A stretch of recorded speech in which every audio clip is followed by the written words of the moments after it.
Ladies and gents, boys and girls, welcome Thursday, November the 16th, 2023. Hope you are all doing well. Chris Phillips here, your host of the Daily Crow of the Spurs Up Show. Appreciate each and every single one of you tuning in. I see Ethan K, Bruce, Brennan M, Travi, GA. What's going on, man? Been a while, been too long. Chuck Burkett, David Kirkpatrick as well. Also, those in the Big Cock Club Discord, head over to the TDC Questions channel. The TDC Questions channel, to be sure your questions are answered there. Again, guys, we have got a jam-packed show for you all here on this Thursday, this Prediction Thursday, as I'll lock in my pick for South Carolina and Kentucky Saturday night at Williams-Brice Stadium. Also, before we do that, guys, we'll talk top storylines, a full preview, get you ready for the game that'll take place on Saturday night. Also, guys, of course, we're taking your questions, your comments, and your voicemails the last 30 or 40 minutes of the show. 843-790-3377 is where you can text. You can call in and leave a voicemail if you'd like to participate. Also, on YouTube and Facebook, you can leave us your questions, your comments, your thoughts, what have you. And guys, we are kicking off today's show in style at 12:05 p.m.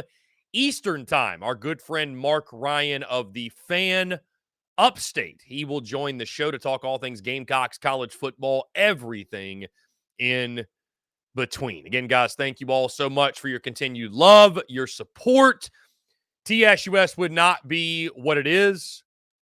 TSUS would not be what it's becoming without your love and support. Guys, Deion Sanders. How about this? Deion Sanders addressing speculation about his future in Colorado. He said this, quote, "My mother's here, my sister's here, my dog is here, my daughter's here, 3 of my sons are here. My other daughter comes to darn near every home game. We're here. I get mail here. I pay taxes here. I'm here. I don't hear that." So, Deion speaking to some of the speculation. Obviously, his name has been floating around for maybe the Texas A&M job, which I don't think is going to happen. But what an electric factory that would be if Deion Sanders were to get that job. Would be incredible. Guys, tomorrow, let me update you, by the way. Tomorrow, the schedule will be a little bit different. I think we're going to go in the morning tomorrow. I've got some things to take care of in the afternoon, specifically getting down to Columbia, taking care of some merchandise stuff, dropping off some merchandise, what have you. So need to get down there. So I think we will go early. I think it'll be 9 to 11. Let's just say 9 to 11. We'll say 9 to 11. Cyrus Lowry, if I ordered towels today, will they be here by game day? Cyrus, that is, excuse me, a great question. And what I would say, Cyrus, is this. No, I cannot guarantee they will be to you, but if you want your towels, we will be selling merchandise on hand in person yet again at the Kentucky game, beginning probably around 12:30 or 1 o'clock.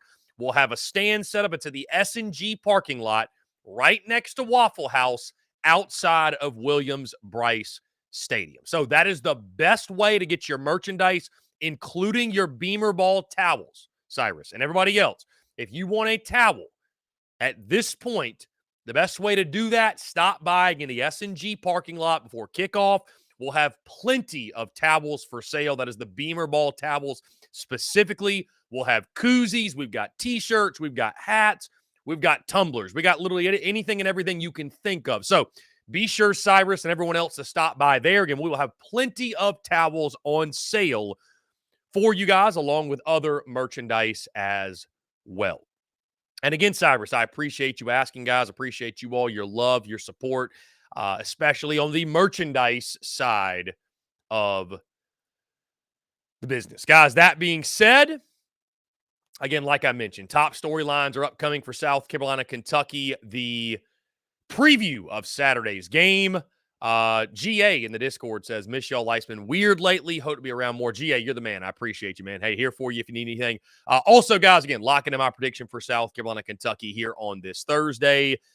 And, guys, I will say this, too, and I don't mean to, leave you all hanging with like such a teaser or what have you, but there are a lot of things that are happening behind closed doors. There are a lot of things that are taking place in regards to business that I cannot wait to share with you all. And I'll just leave it at that. So, really excited for what's to come. Obviously, excited in the present moment for what's happening, but really excited for what's to come down the road. And again, once I can share that with you all, man, I'm really excited for it and looking forward to it. And the joy is in the journey, and I'm enjoying every step of the way. So again, thank you all so much. I see Lucas Green in the chat, Pete McCormick. Again, John Edward full of piss and vinegar as always. Death taxes and John Edward on edge. We love to see it. We love to see it. Again, guys, big day for South Carolina basketball, by the way. The women's basketball team takes on the Clemson Tigers tonight, which I'm sure that'll be a blowout type of win. Two big commitments yesterday for both men's and women's basketball, right? Eli Ellis, the 4-star guard in the 2025 class, committing to Lamont Paris's program, and the women's program picking up Joyce Edwards, the in-state product, the 5-star, committing and staying home. So big-time pickups there. No surprise. No surprise, but yeah, really, really good stuff. Anyways, let's see. I see you guys are very excited for Marc Ryan. And always love to see the comments regarding Marc Ryan. I think Marc is harmless, but Marc's got a way of just firing people up, man. Just firing people up. You love to see it. Again, that's the beauties in the banter, man. That's what we always say here. And I appreciate you guys engaging with it. Truly, truly, genuinely. Let's see. Okay, cool. Let's see. Steve Austin says, hey, just want everybody to know that I hear you've all been tearing it up on TSUS this week. I think you need to pull back on this Thursday. Okay, cool. Yeah, we'll do that. Why not? Anyways, guys, like I mentioned, just 2 games left. Crazy to think Thanksgiving, literally a week from today. So I'll update you guys on the schedule. What that means, obviously, as we get ready for the annual rivalry matchup, the Clemson game. But, of course, this week we've got South Carolina, Kentucky. Basketball is in full swing. It's always a fun time of year where you have the sports crossing over and we're talking about different things and diving into different things. Also, of course, Cupcake Weekend in the SEC. And there's some big-time SEC matchups as well that we're really excited about, guys. On that note, we're going to go ahead and get into it. He joins us every single Thursday to help us break down Gamecocks, SEC, college football, everything in between. Our good friend Marc Ryan of the Fan Upstate. He joins the show once again. Marc, what's going on, man? I appreciate you taking the time. How are you? What is good, Gamecocks? What is good, Chris Phillips? It is Friday Eve. Oh, yeah, here we go. A great college football weekend awaits us. Hey, where's the Gamecocks Cupcake game this weekend? Where is that? Are you a fan of Cupcake Weekend, or do you think it should be abolished? No, forever? it's a joke, man. Yeah. This late in the season, especially, man, it's a total joke. And when a guy like Josh Pate is commissioner of college football, Cupcake Weekend will be abolished, Chris. The whole pay for play, and then paying for an opponent like Jacksonville State that almost beat you. There should just be a better system than this, Josh, to create 12 competitive games a year. And this system, Florida State against North Alabama. Chris, I was today years old when I learned there was a school called North Alabama.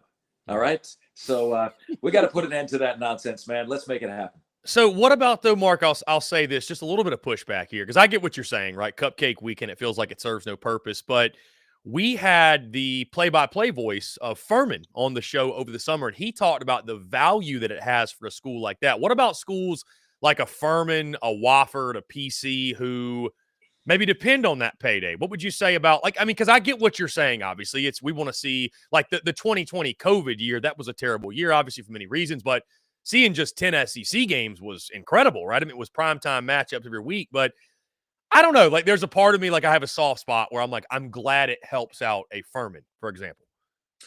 Yeah. you give them 1.3 million to play in your spring game. You know, that's fair. I'll give you that's fair. Or an exhibition in the fall or something like that. That's fair. That's fair. It ratchets up the spring game intensity tenfold, because who wants to have over their head all offseason, man, the Gamecocks just lost to Furman, right, in the spring game.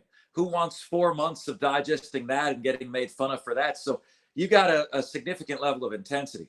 If you're going to do a November quote unquote cupcake, at least make it a juicy cupcake, Chris, you know, like a good, you know, banana cream cupcake or something like that.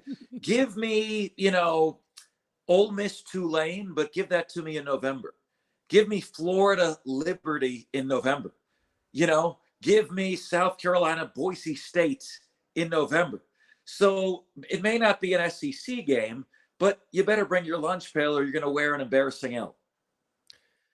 Marc, we should all be playing schedules like Florida has next year, right? Isn't that fair? We should all be playing those schedules? Nobody should be playing a schedule like the one Florida has next year. What are you talking about? The most difficult schedule in college football history? Yeah, in the history of college football. That's not a joke, Chris. That's not a joke. You got Oklahoma and Texas. You got a full SEC slate. Then you got Florida State, Miami, and UCF in the non-conference. Good luck.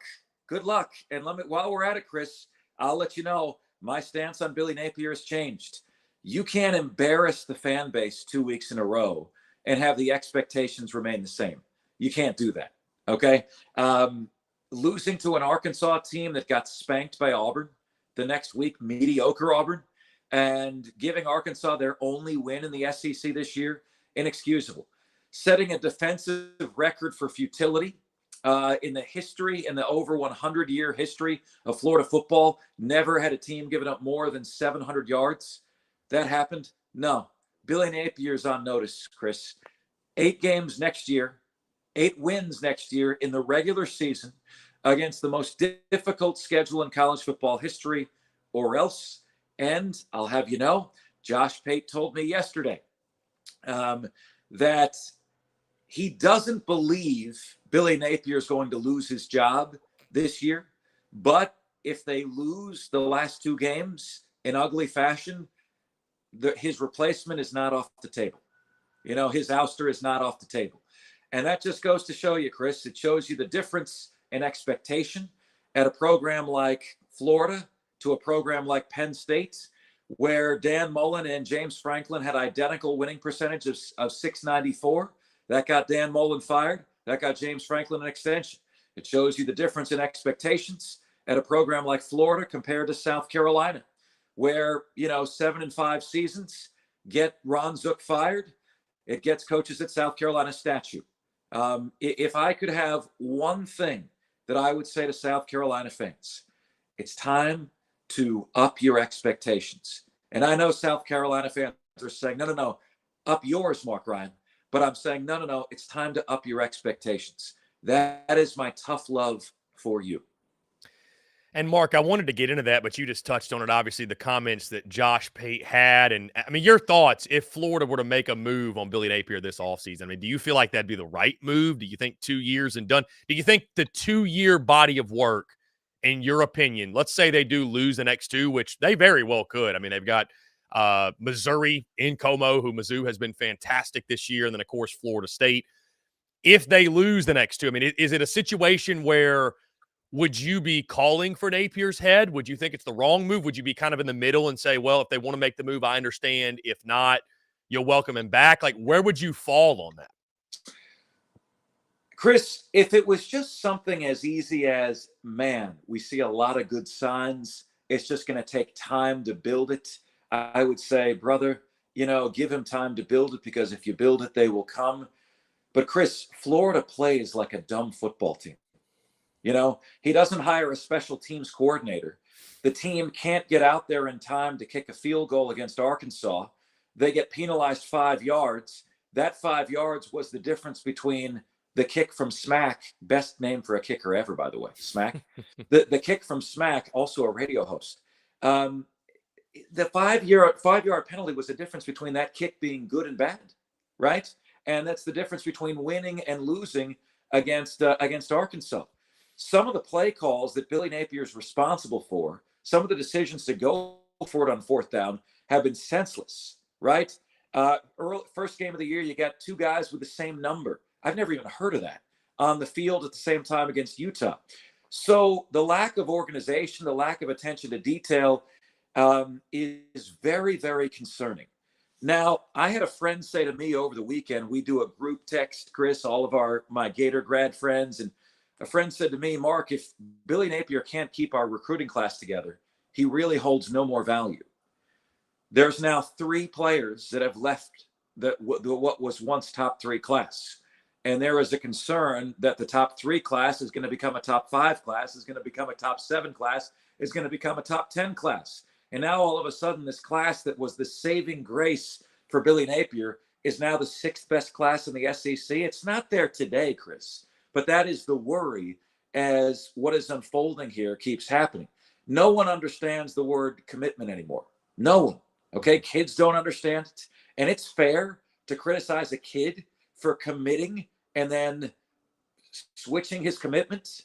The best thing to do is not commit, Chris. What was the difference between Tiger Woods and Derek Jeter in their personal lives? The difference were the words "I do." Tiger Woods said them, and then his behavior was a problem, right? Derek Jeter never said them before the last 8 years of his life, and therefore his behavior is not a problem. The word is commitment. Do we understand what commitment means? Do not commit until you're willing to devote yourself and forsake all others for the cause. These kids today don't seem to understand that. We don't understand that in our personal relationships. Shame on us.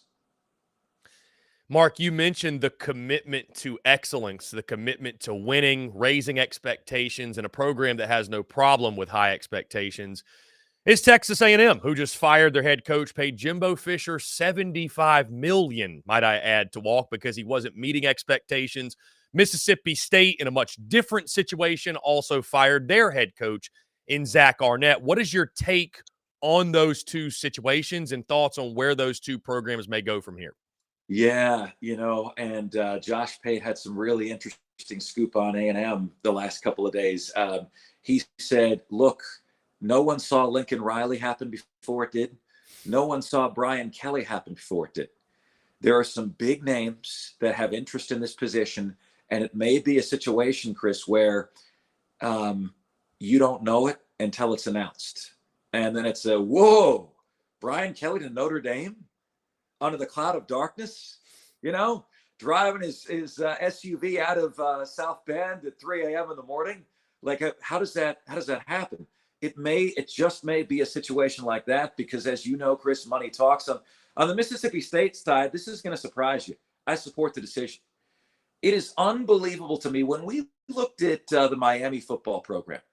Butch Davis won a national championship. Larry Coker then took over, won a national championship. But there was a steady regression to the mean after that. It was like a slow drip. It was 11-1 to 9-3 to 8-4 to 7-5, and then they had to make a replacement. Brother, Mississippi State fell back to what they were pre-Mike Leach overnight. Overnight, think about this. Who was everyone's first and second team All-SEC QBs before the year began? KJ Jefferson, Will Rogers. Where are those guys? Will Rogers is the next host of Mr. Rogers. Okay. I mean, it's been an absolute joke. What has happened to the two best quarterbacks in college football in the SEC this year. And so I support the firing of Zach Arnett because he was doing nothing that you could hang your hat on and say, oh man, this right here, have you seen the way the defense is playing? Have you seen the way special teams is playing? No, man, they immediately regress to being the second worst team in the SEC yet again. Mark, tell me why Dabo Swinney to Texas A&M doesn't make sense. Well, Don Munson told me this week that he thinks it's very probable that Dabo is a Clemson lifer. I did think it was very interesting that, every time Dabo gets a chance to shut something down, he doesn't really do it. His comments are not very reassuring. Put it that way. But they've always been that way, and he's always stayed at Clemson. And you wonder if he wants the 1.5%ers in his mind to be a little bit worried for a little while. that he actually would leave, right? Dabo doesn't enjoy life in the pressure cooker. Clemson is not the pressure cooker. Texas A&M is the pressure cooker. I can't see him willingly walking into that, walking into that second guessing, everything you do is under the spotlight. Dabo enjoys being in a place that's kind of like Willy Wonka's chocolate factory. It's kind of like the Truman Show. There's nothing but rainbows and gumdrops at Clemson, right? And I say that not in a negative way. That place is what makes it special. Nothing he does is questioned there, right? That's not what you're walking into in Gainesville, Florida. That's not what you're walking into in College Station, Texas. I've lived in both places. Marc, I want to get into this on the Gamecock side of things. So earlier in the week, and I know you mentioned this and talked about this at a segment on this on your show, and I would highly encourage folks to go back and listen to it. But you posted the graphic, what Shane Beamer's doing well, where he needs to improve at this point, year 3 of his tenure. You said doing well, culture building, recruiting, the fan base buy-in. I think we'd all agree. Needs to improve upon acting like a CEO, the overall results being 18-17 overall, and then assistant coaching hires, you're 118th in total defense. You point out, obviously, you fired an offensive coordinator. It's likely you'll move on from a defensive coordinator. So if you want to expand on a couple of those points, some of those points, all those points, what have you, your assessment of Shane Beamer in year 3, and do the last 2 weeks, how much of a factor do they play into? Let's say he beats Clemson for a second year in a row. Do they play in a whole lot to your assessment of him through 3 years? Or just would love for you to expand on that.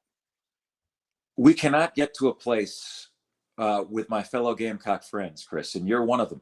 We cannot get to a place where winning the final 2 games, Kentucky and Clemson, is now viewed as a successful season. You can't do that. Okay, we set the bar before the season began. And Chris, I feel like the memory of fans is so short in terms of they just always want to see the roses with their team that you and I, have you noticed this? We remind fans of this every time we're on together. Okay, the goal to start this season was 9-3 for the Gamecocks. A successful season was 8-4. A disappointing season was 7-5. Failure is 6-6. South Carolina has clinched failure. That's okay. Clemson has also clinched failure. Okay. The goal for Clemson was the college football playoff. Phil Steele had them in the national championship game. Number 2 team in America. 8-4, no ACC championship. That's a failure. Okay. However, that doesn't mean you couldn't say, well, there's some positive signs looking forward to next year. Man, they in the end, they made something resembling chicken parts and chicken salad out of something that clearly wasn't. If they're able to win these final 2 games, by the way, South Carolina has a 20% chance to win their final 2 games, Chris. Okay. The total percentage per Kelly Ford, K Ford ratings is 20%. All right. At the same token, yeah, building a culture is very important. What was my number 2 on that list, Chris? Of what he's doing well, recruiting. Yeah, recruiting. No doubt about it. Continues to do well in recruiting. And to those. Oh. We lost Marc Ryan for a moment.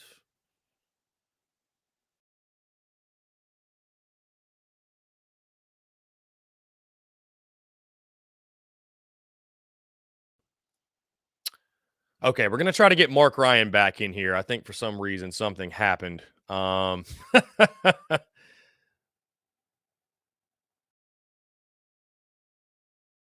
Let's see. We're going to get Marc Ryan back in here, guys. Apologize for the technical issues. The Muschamp hackers, maybe it's the John Edward hackers. Heck, I don't know.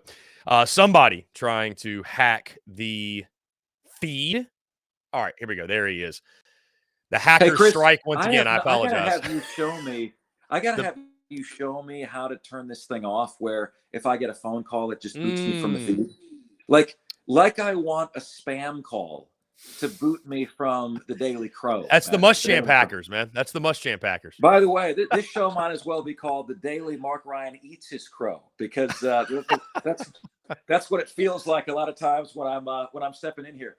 But Chris, as you mentioned, culture building, recruiting, he's got a higher blue chip ratio than Muschamp and Spurrier, and fan base buy-in. Those are all important. Those are table setters. But by year 3, the foundation should already be set there, right? Now you're worried about what really matters, and that's where he's falling short. Acting like a CEO, you posted the clip last week, Chris. He still cares way too much about what outside voices like you and I think, right? Look, we appreciate our audience tuning into us. But a head coach should not be coming after a radio host, whether it's you, me, or somebody else. Top 10 coaches don't do that. Okay. Number 2, the results are worse than Muschamp. Don't feel bad. Billy Napier's results are worse than Muschamp. Okay. So you're not the only one saying that about Will Muschamp. All right. And then finally, the assistant hires and loyalty to a fault. Loyalty to a fault in this business, man, gets you fired, right? It gets you fired. The Gamecock defense has not been good enough. That said, you are encouraged by what you've seen the last couple of weeks. Last week, I don't care who the opponent was the best game South Carolina played all season, was the most complete game South Carolina played all season. If that was the effort against Florida, South Carolina beats the Gators by double digits. And I can prove this. Florida beat Vanderbilt 37-17. South Carolina beat them 47-6. The game was really never in doubt. Now, Chris, I'll ask you this. Okay, let's challenge the Spurs Up Show listeners here. Okay, let's challenge them.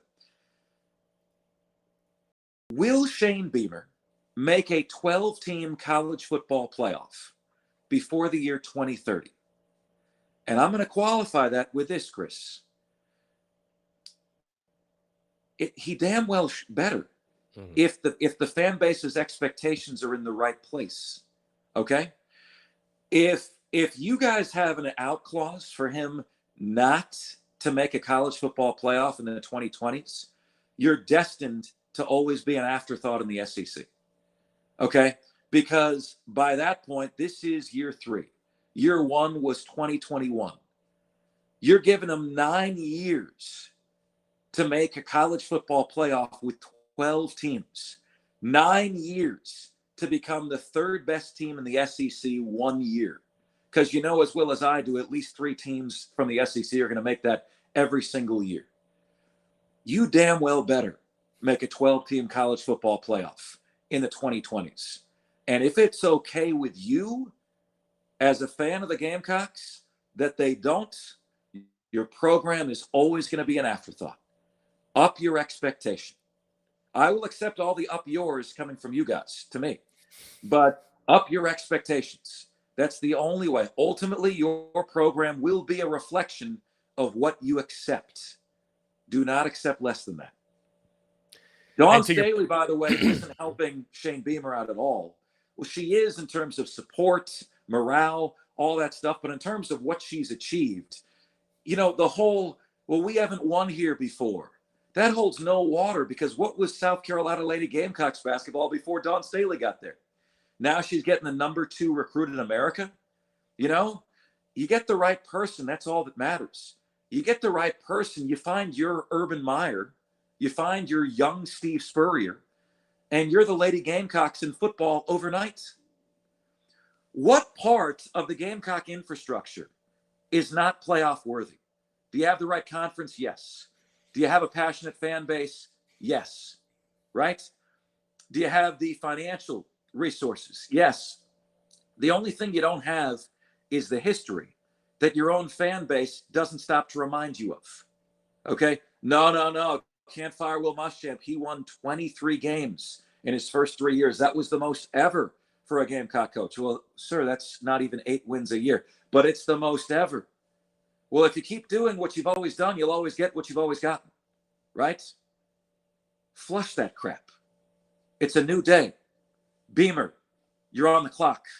Playoff in the 2020s or else. Boom, out of here. I mean, I think what's interesting about that, Mark, to your point, if South Carolina, let's just call it what it is, if South Carolina was a program with higher expectations, there'd be chatter of Beamer being fired this year. I mean, that's just call it for what it is, right? Sure. I mean, especially if you were to finish 4-8, like there would be talk of that. And especially going into next year, assuming he came back, it would be hot seat. You either get to 8 or 9 wins or you're out. Like that would be the real chatter. So To your point, I think that, but I will say, no, I don't think that he gets, excuse me, I don't think he gets till 2030 to if he doesn't make a playoff by then. I mean, I've said it, Mark. I think 2025 is the year, which it's easy to say this right now. You go through 2024 and you're 2-6 again. Who knows? But I think he gets till 2025. And at that point, if South Carolina is still a meddling 5-7, 6-6 program, I think that'll be it. You just don't get more than 5 years in modern college ball. And at most bigger programs, Mark, to your point, like a Florida, you don't get more than 3 if you're not rolling. You just don't get more than 3. So of those 3, Mark, that Shane Beamer needs to improve upon, I won't ask which one is most important because it's results, right? I mean, the other stuff becomes sort of a footnote if you're winning. Let's just call it what it is, especially like the acting like a CEO or the rants, like they're not nearly as much of headline news if you're winning ball games. It just call it what it is. But which of those, like when you identify that, how would you power rank, I guess, the importance of that? Results, I guess, would be number 1. But I mean, sure, you got to get the assistants right. I think the way you carry yourself, the relationship with the media is important. Maybe that one's of lesser importance, though. Like, I'm just curious of which of those can be fixed the quickest, if you will. Does that make sense? I mean, it's yeah. Well, you can fix the assistant hires the quickest, but I think acting like a CEO is second most important to results, right? Like you can be a little bit of a whiner, you can get into the mud with media members, right? As long as you're winning, but at the same time, I don't think you win unless you start acting like a CEO. Like I don't think your name, I don't think you garner the respect that you need to have behaving that way sometimes, right? And so I think that's second in importance to results. Assistant hires coming number 3. I got a second interesting question for you, brother. If we were to set today as day 0, okay? Today is day 0 for Dabo and Beamer, okay? It's the first day on the job, but we have all the history that we know, okay? We have Dabo, who's won 2 national championships at Clemson, but there's some friction between he and the fan base, right? We have Beamer, who the fan base still loves, but they're like, let's go. Channeling my inner Adam Sandler, tut today, Junior, with the results. Let's get going, right? Let's get going with the results here. If we're talking about this with Dabo and Beamer, who's at their current place of work longer if today is day 0? Starting right now. So you start the clock today, but all of the previous history has happened, okay? Who would I bet on? You're saying Beamer has until 2025. How do we feel like he's going to turn the corner before then? Dabo, I don't think would lose his job unless he had 3 straight losing seasons. But is Dabo getting fed up with the new era of college football? Is he getting fed up with Clemson fans questioning him? Who's there longer? If I had to guess today, from this point forward, Chris, I would guess Dabo's at Clemson for 5 more years. And I would guess Beamer's at South Carolina for 3 more years. That's what I would guess. What do you say? And I don't think there's a wrong answer here. I want to make that very clear because some people are going to lose their mind in the comments. I think the way that I'm going to say Beamer. Here's why, though. I'm going to say Beamer because I think the embracing of transfer portal and NIL is going to help him, especially the portal. He's going to, and I think this portal cycle will tell us a lot, right? If they struggle in the portal again this year, I'm going to start to become really, really worried, whether it's they just can't convince the best players to come to South Carolina. They don't have the NIL structure to get the best players to come to South Carolina. There will be real red flags raised if they struggle in the portal again this cycle. I'm going to go South Carolina, though, Mark, because I wouldn't be surprised if Beamer got much longer than we expected because, to your point, I just – the pressure to win 10, 11, 12 games, make a 12-team playoff, I don't know that it's as high as we're even giving it credit. I really don't. I think if Beamer can hover around the 7 or 8 win mark, as long as he's doing that, he's going to get as long as he wants. I genuinely believe that. That's pathetic. And maybe maybe Ron 2026 Zook you hovered start to. around the 7 or 8 win mark. I could Tim be totally McElwain wrong. hovered I around could the be 7 or totally 8 win wrong, mark. but I know how jubilant Gamecock fans were last year going 8-4, and I don't think there's a fan out there that wouldn't sign up for that season again. I just. But to your point, though, with no. with a you would sign Lenoris up for that season last with a year. Lenoris Sellers, maybe then you start to say, okay, we've got the quarterback. Like, there's no excuse not to.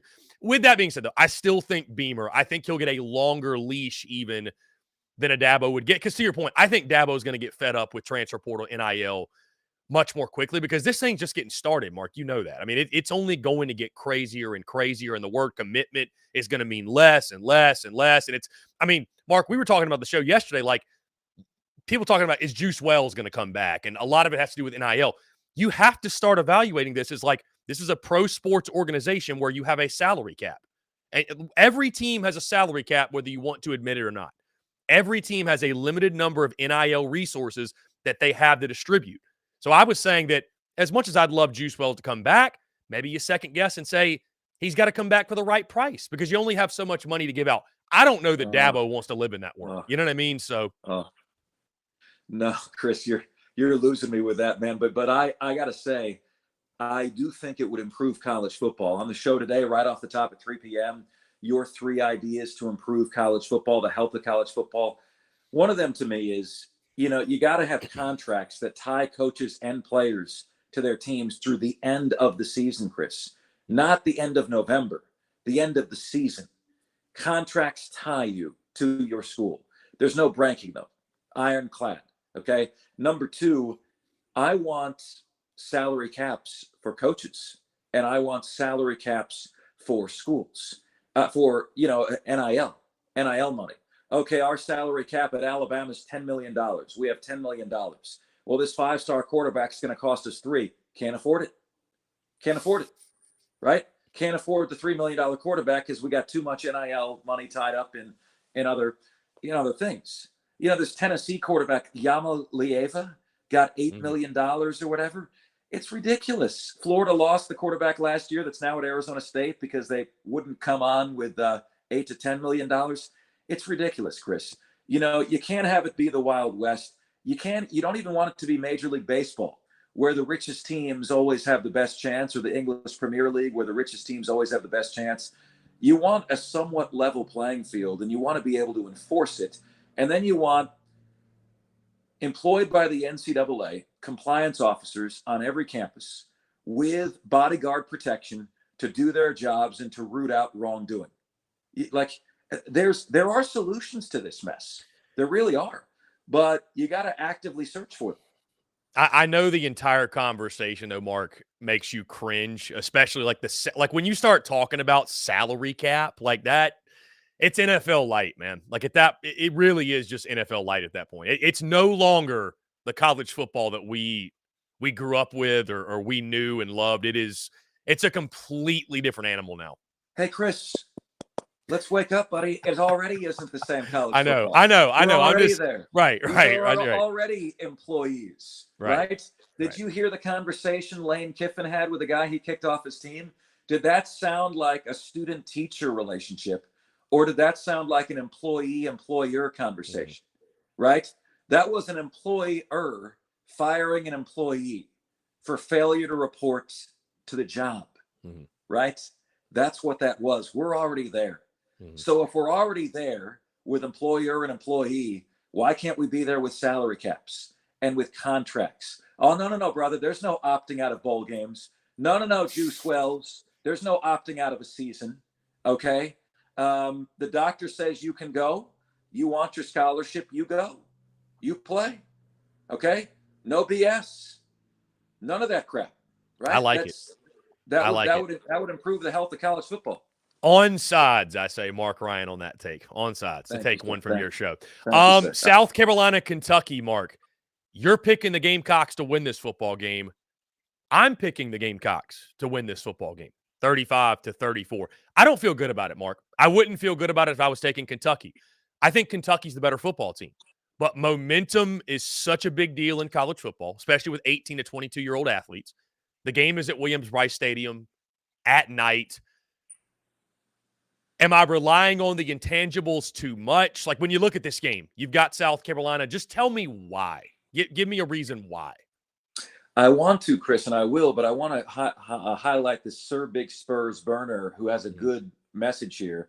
And this is one that should be adopted by all Gamecock fans immediately. He says, I'd expect a standout year of 10-plus wins every now and then.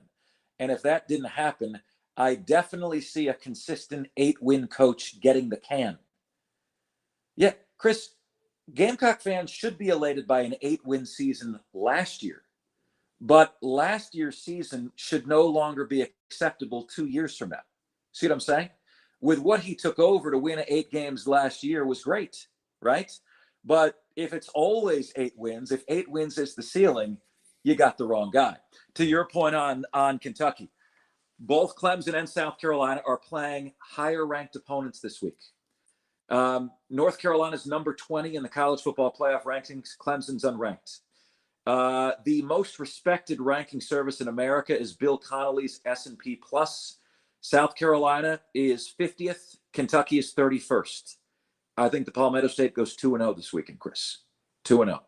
I think it has a winner-take-all mentality heading into the rivalry game against Clemson. By the way, where does the Clemson-South Carolina rivalry? Oh, my bad. Throw the flag on me. Rule of fandom number 6, Chris. Whoever won the last game, their name goes first in the rivalry.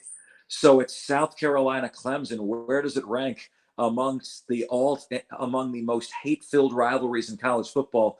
You just might see a graphic from my buddy Eric Reese from my account coming out on later in the day on that, Chris Phillips. Why does South Carolina win?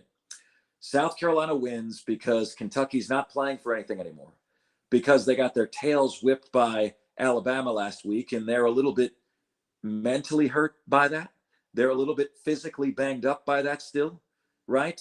You're not 100% the week after you play Alabama, mentally, physically, anything. You think less of yourself the week after you played Alabama. So would you not agree that South Carolina's feeling better about themselves at this point than they have at any other point of the season? Yes. Would you agree that Kentucky's feeling worse about itself right now than they have at any other point of the season? That Alabama game was a 10.5-point line. They lost by 28 at home, 49-21. For the first time all season, South Carolina ran the football. South Carolina stopped the run. Momentum, home. Kentucky not playing for anything. A month ago, I never would have said it, Chris, because your importance in the game of football is in direct proportion to the distance you line up from the football. Further away you are from the football when the ball is snapped, the less important you are. Kentucky is far better than South Carolina in the trenches, where it matters the most. But South Carolina is improving. Kentucky might be giving up. I like South Carolina. If you told me, Chris, this game is 31-10 in the third quarter, I would be sure that South Carolina is winning in a blowout. If you tell me it's 2017 in the third quarter, I would be sure that Kentucky has the shot to win the game. But there is no scenario in this one where Kentucky wins by a blowout. Kentucky wins close, South Carolina wins close, or South Carolina wins in a blowout, and 2 of those 3 have the Gamecocks winning. Would you say it's a blowout or a close game, Mark? Do you have a feel? I think if it's a high-scoring game, in my opinion. That's where I fall on it. I think it's a close game. I think it's a one-score game. I think it's a high-scoring game. I could see 30-20, 31-21. I could see that. But I do have the Gamecocks winning. And, look, you joked at the beginning of the year, man. We could have 5-6 Clemson battling 5-6 South Carolina for the right to go to a bowl. Down year for Clemson, down year for South Carolina, but still potentially fever pitch intensity for this game coming up 7:30 p.m. next week. And, of course, they had to put it at the same time as Florida State, right? You're not going to let Mark Ryan watch both of those games, right? Can't cherish my orange and blue in that one, right? Oh, man, I got to tell you this, brother. Josh Pate joined our show yesterday, said, Mark, we know that chaos is going to reign the last few weeks because it always does. I said, what is the most likely source of that chaos? I gave him 10 games to pick from. 10, like Oregon State, Washington, Louisville, Florida State, Minnesota, Ohio State. What's the most likely source of chaos? He said Florida, Florida State. He said, Marc, in a one-game scenario, the talent is very even between those two. And what Miami did to Florida State a week ago is proof of that. Florida, Florida State, the most likely. Hey, man, you can get me to sign on to that if it comes from Josh Pate. Marc Ryan of the Fan Upstate. Marc, this is always a ton of fun. Last thing, and I'll get you out of here. Florida and Missouri this weekend. What's your confidence level, 1 to 10? The Gators can punch their ticket to bowl eligibility. You have any confidence at all?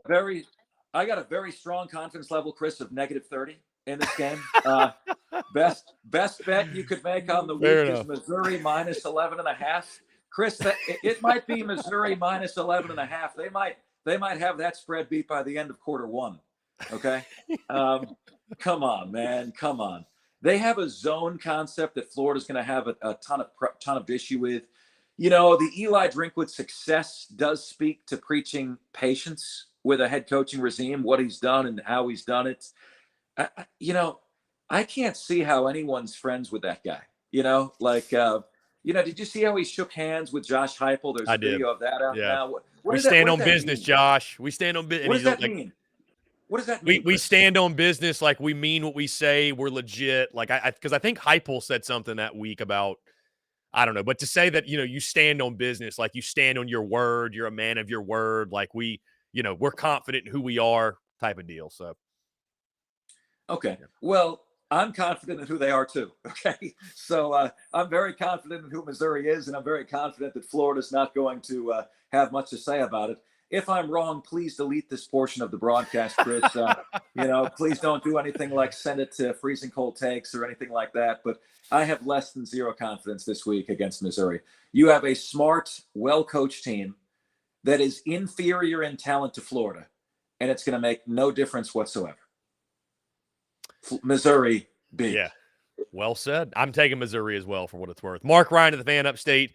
Check him out every single day, 3 to 7 p.m. Eastern on the Fan Upstate, at Marc Ryan on air on social media. Marc, this is always a blast, man. Truly, I appreciate it. We'll get together on schedule for next week, because obviously I know Thanksgiving, the craziness, but I definitely, without a doubt, cannot go into next weekend's rivalry matchup without getting your thoughts, your predictions, the full preview, all the thoughts. It's going to be a lot of fun, man. I appreciate you greatly.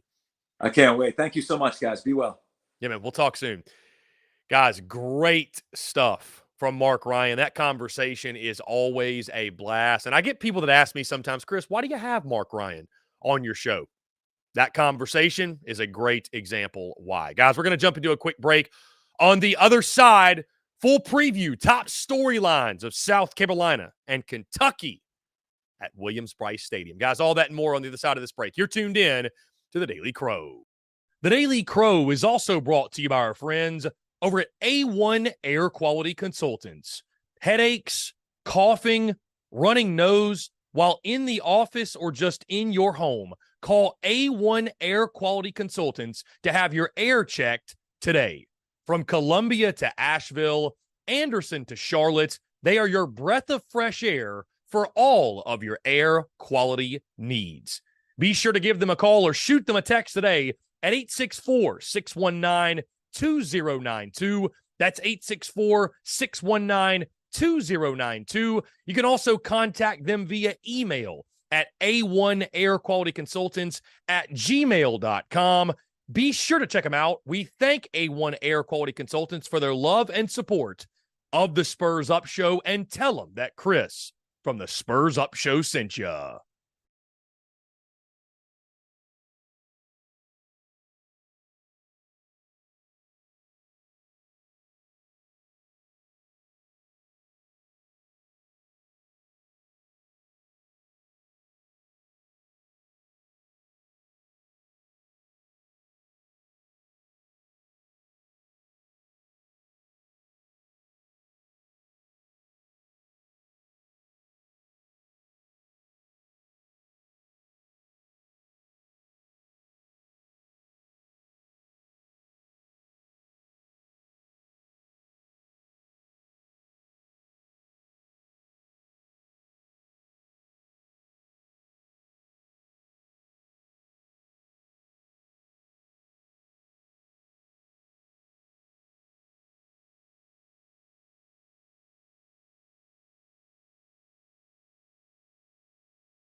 Mash your doggy hoe.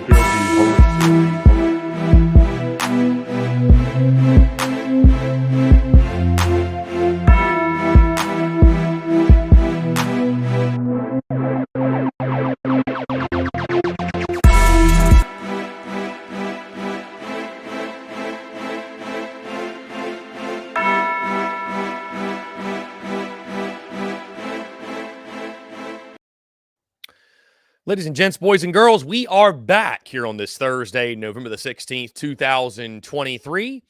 Want to once again say thank you to Marc Ryan of the Fan Upstate for taking the time to chat. Always a blast to hear from Marc Ryan. Really good stuff. The time flies when he and I get on the airwaves, and I appreciate him having me on his show on Mondays and him coming on our airwaves every single Thursday. As I mentioned, guys, at the end of his conversation, next week going to be a little bit different with Thanksgiving, the holiday, all that good stuff. No show Thursday or Friday. We're going to go Monday, Tuesday, Wednesday. What the plan will be to air conversations with both Marc Ryan and Jake Crane, our Thursday and Friday guests. So we'll set those up. Maybe we set those as premieres on Thursday and Friday on YouTube.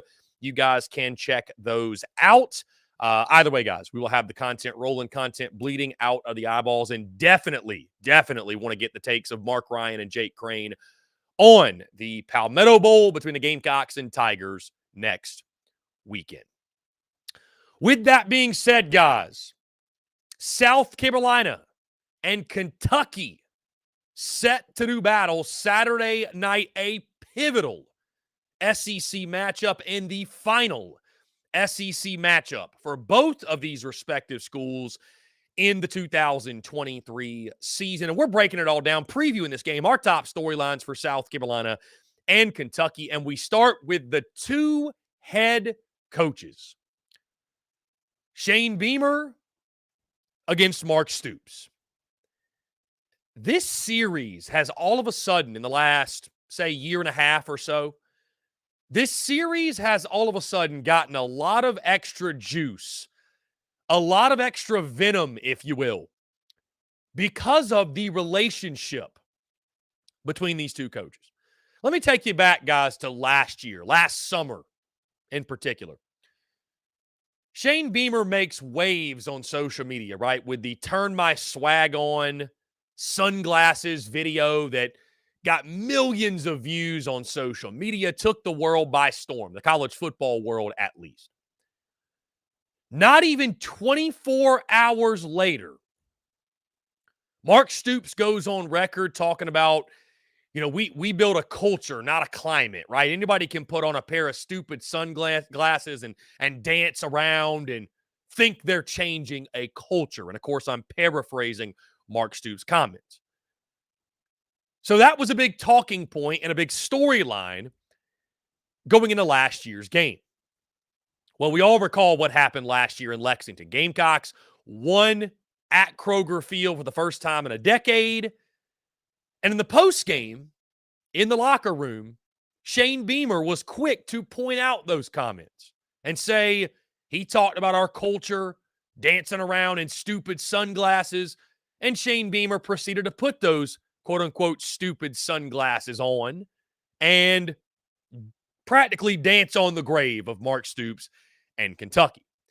Then we go to the spring when Shane Beamer made an appearance on Bussin' with the Boys, the podcast affiliated with Barstool Sports.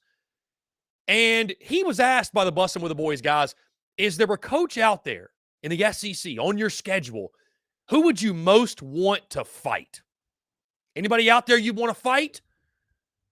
And Shane Beamer, and again, I'm paraphrasing, but made it clear that there is a coach out there. There is a coach that's on the schedule that he'd like to go mano-a-mano with. And I think it's a safe assumption to say that guy is Mark Stoops. Bottom line, guys, is this. These two coaches despise each other. These two gentlemen hate each other. And I am just fascinated to see. We've heard all week about motivation factor. Is Kentucky going to be motivated in this football game? And I've been surprised how much of a talking point that's been. Because if Kentucky's football team cannot get up for their head coach, if Kentucky's football team cannot rally around their head football coach after the things that Shane Beamer has said over the last year or so and done, then Kentucky's players do not care about Mark Stoops. Bottom line. Because this game is personal for both of these head coaches. Neither team should lack motivation. Neither team should lack want to. And I'm just really curious to see, do we see any fireworks in pregame?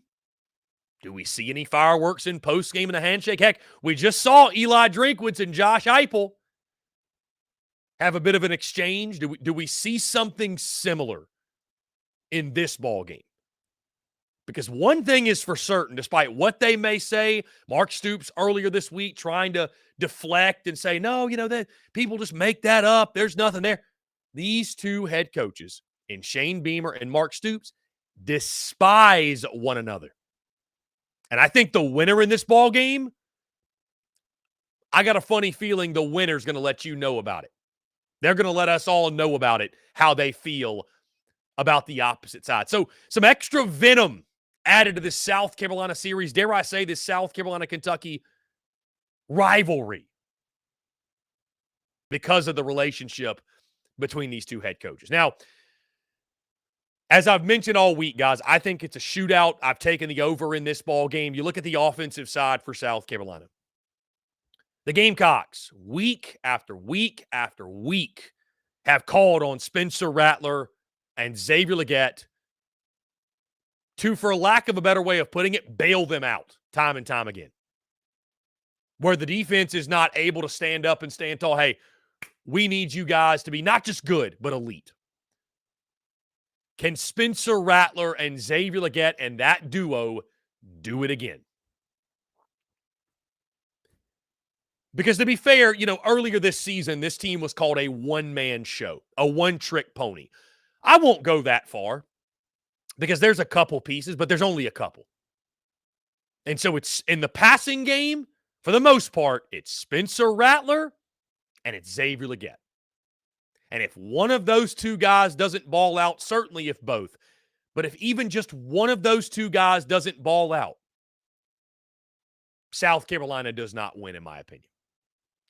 Can you lean on them yet again?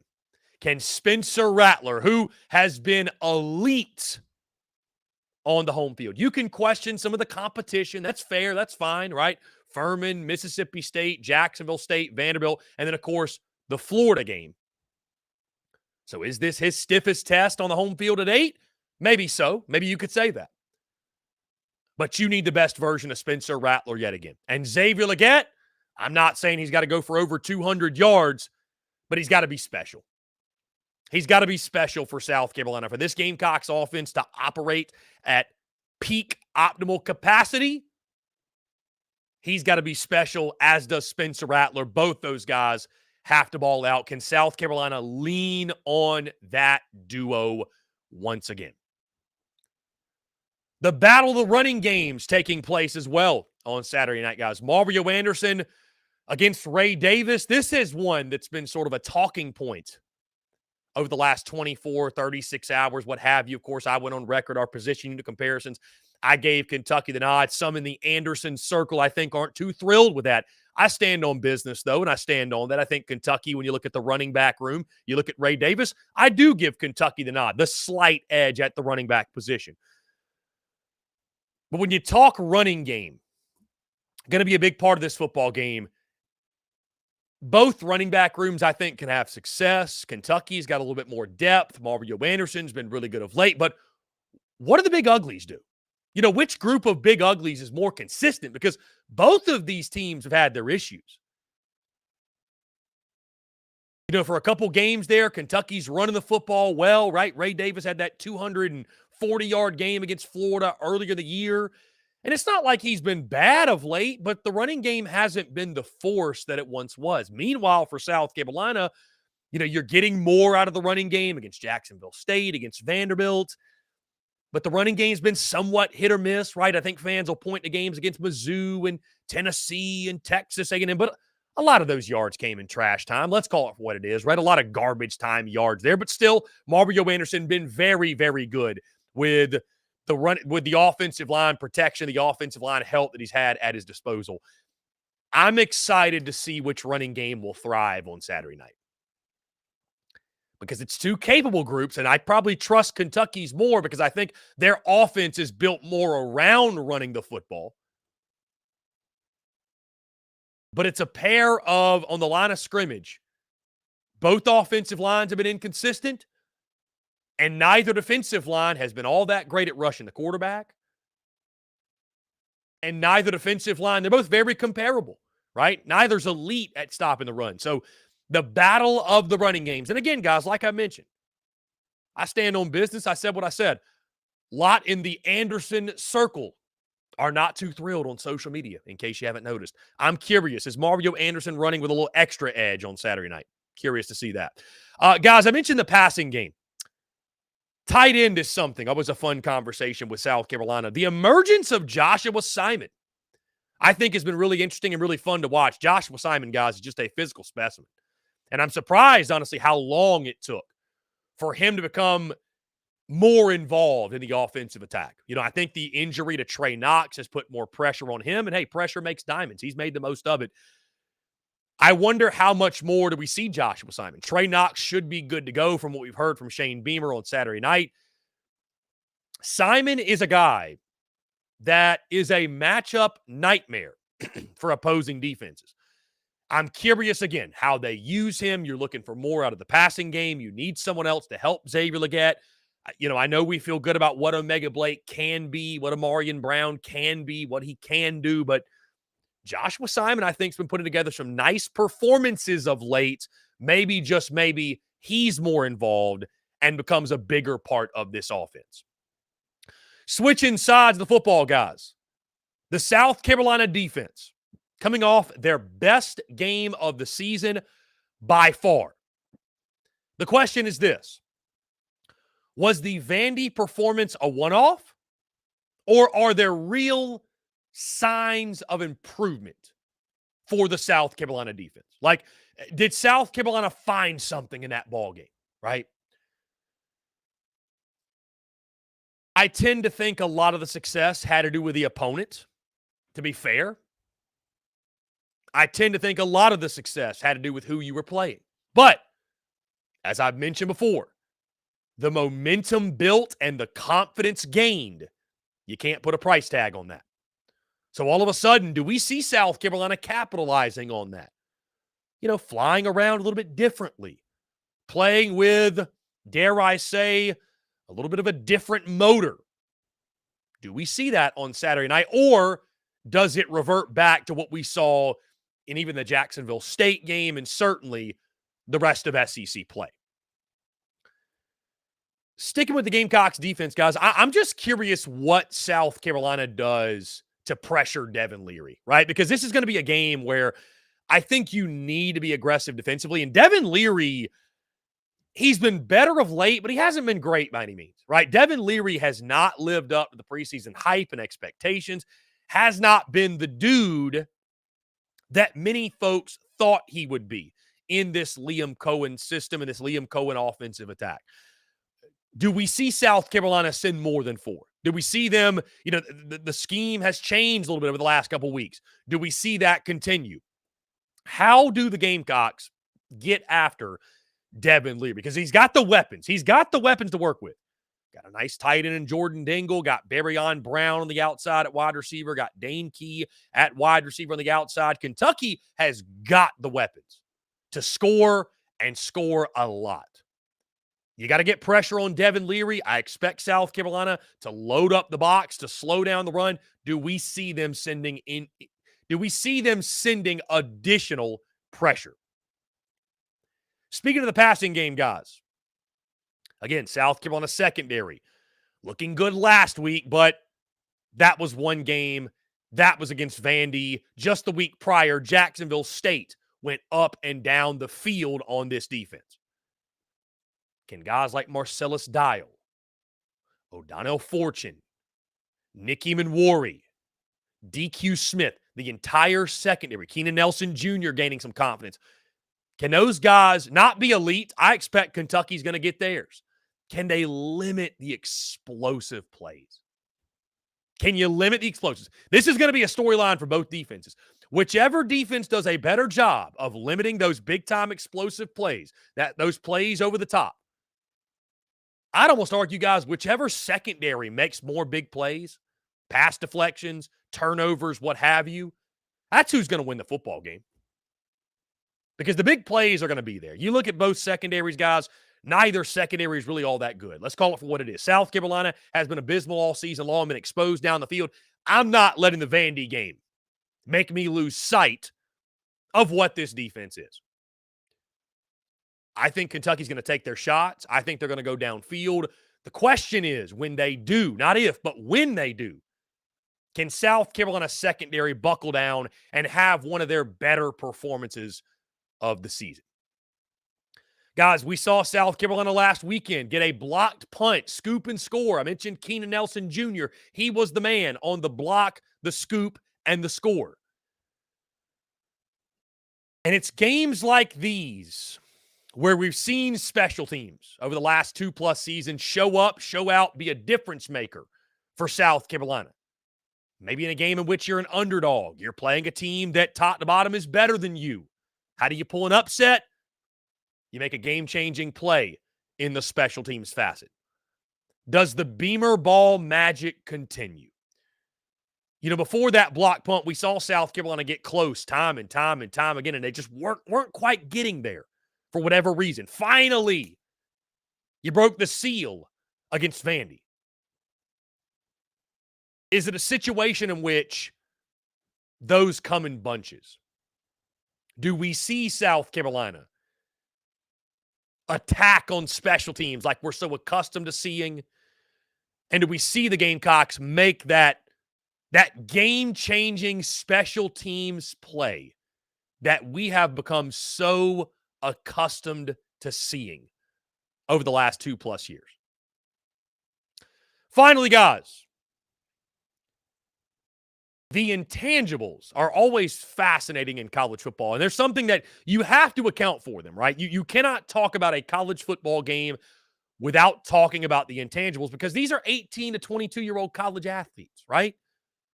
They're swayed by things like their girlfriend breaking up with them, what time the game is played, right? Where it's played. Like, those things matter. Momentum, positive or negative. Those things matter. So you look at the intangibles in this football game, guys. Kentucky's lost 4 of 5, just got beat up by Alabama. South Carolina winners of back-to-back games. I don't care who the opponents were. The Gamecocks are remembering what it feels like to win, gaining confidence from that. Also, you've got DeRude in town. I know that feels silly to mention, but it matters. It matters. DeRude's in town, right? You got bowl eligibility on the line. South Carolina scratching and clawing and fighting for their postseason lives. Night game, the atmosphere, the environment, the crowd. I'd imagine I'll be stunned if it's not a sellout. The impact of Gamecock Nation, guys, we've seen it before. It was around this time last year. We saw South Carolina take down Tennessee at Williams-Brice Stadium. Same exact kickoff time and everything. We felt the impact of Williams-Brice Stadium on that night. In a scenario in which you could argue Kentucky's the better football team. I mean, guys, they're favored on the road at night. You're not favored at Willie B at night unless you are the better team, at least on paper. Do the intangibles push South Carolina over the top yet again and give them the victory? Guys, we're going to jump into a quick break. On the other side, I'll lock in my official prediction. South Carolina and Kentucky Gamecocks look to make it back-to-back wins over Marc Stoops and the Wildcats. Guys, all that and more on the other side. You're tuned in to The Daily Crow. The Daily Crow is also brought to you by our friends over at A1 Air Quality Consultants. Headaches, coughing, running nose while in the office or just in your home. Call A1 Air Quality Consultants to have your air checked today. From Columbia to Asheville, Anderson to Charlotte, they are your breath of fresh air for all of your air quality needs. Be sure to give them a call or shoot them a text today at 864-619-2092. That's 864-619-2092. You can also contact them via email at a1airqualityconsultants@gmail.com. Be sure to check them out. We thank A1 Air Quality Consultants for their love and support of the Spurs Up Show, and tell them that Chris from the Spurs Up Show sent ya.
Muscle doggy ho.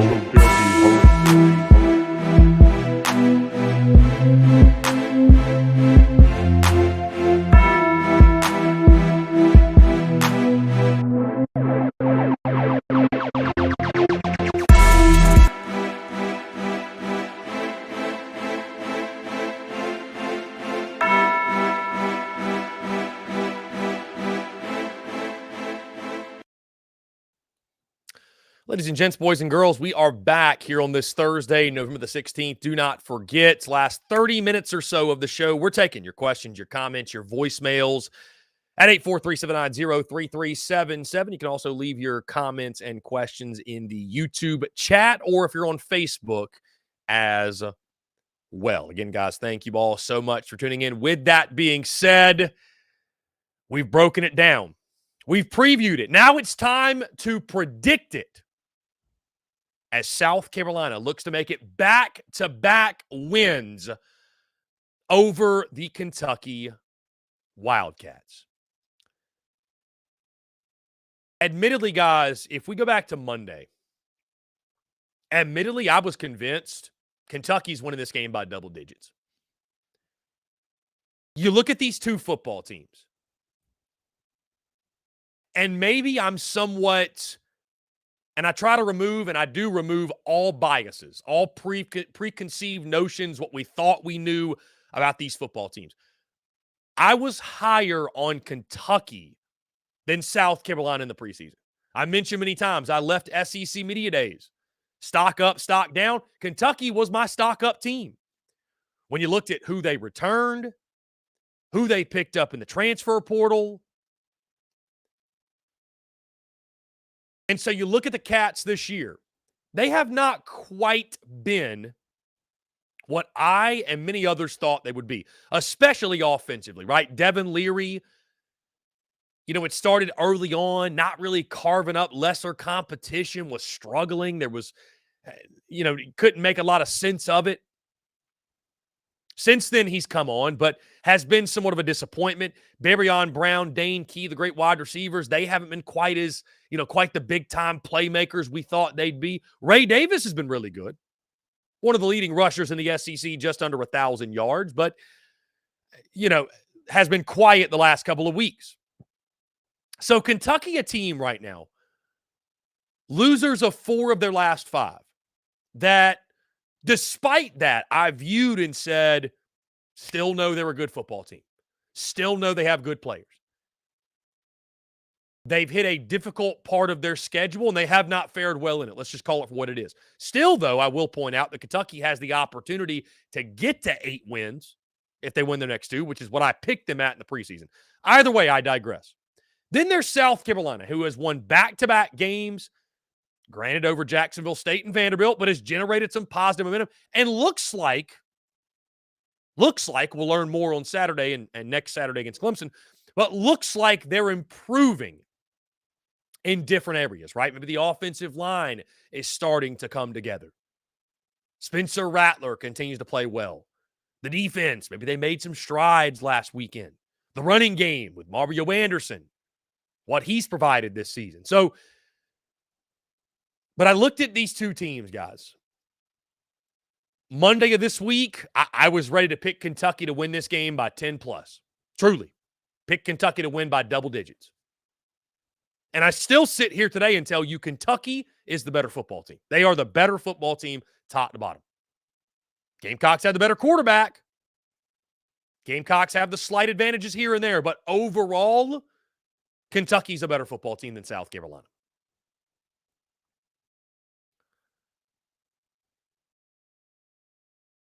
The Beamer versus Stoops thing is fascinating in this. Really, truly. The way that this series has turned into a bit of a rivalry. And you talk about the importance of beating Kentucky for the South Carolina football program. And you know what makes for a really fun, quote-unquote, rivalry and a really fun game? And a really bitter game, too, right? Both fan bases view this game as a game they should win, whether you realize it or not. Kentucky fans, before the season, they look at South Carolina and say, that's a team we should beat. South Carolina fans look at the schedule, same thing. They see Kentucky, and a lot of Gamecock fans, for whatever reason, still view the Kentucky Wildcats as like a Vanderbilt. That's a team we should beat like a drum every single year. And what that makes for is a fever pitch of excitement, anticipation, And that all culminates in what we're going to see on Saturday night. Bowl hopes hanging in the balance. What's the motivation level at Kentucky? I've been really surprised to hear about that this week. What's the motivation level of the Cats after losing 4 or 5? What are they really playing for?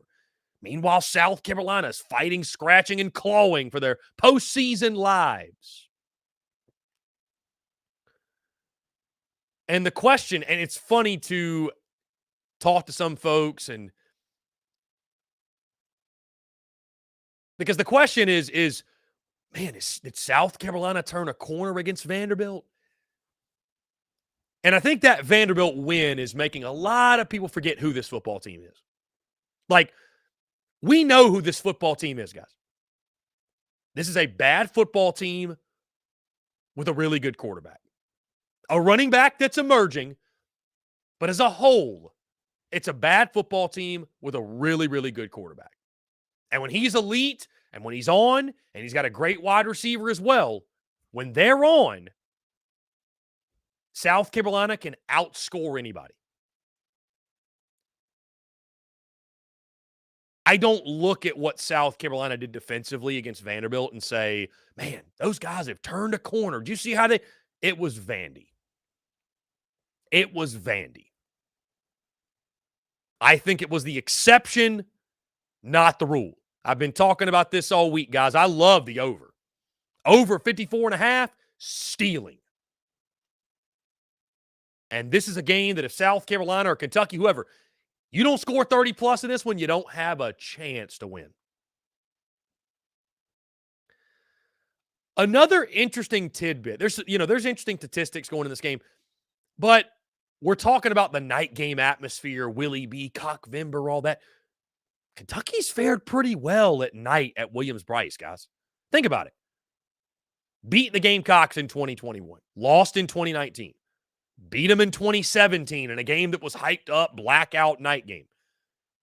Beat them in 2015 at night. So, I say all that, not because those games matter for what happened Saturday, but Marc Stoops and company, they've got experience winning under the lights at Williams-Brice Stadium.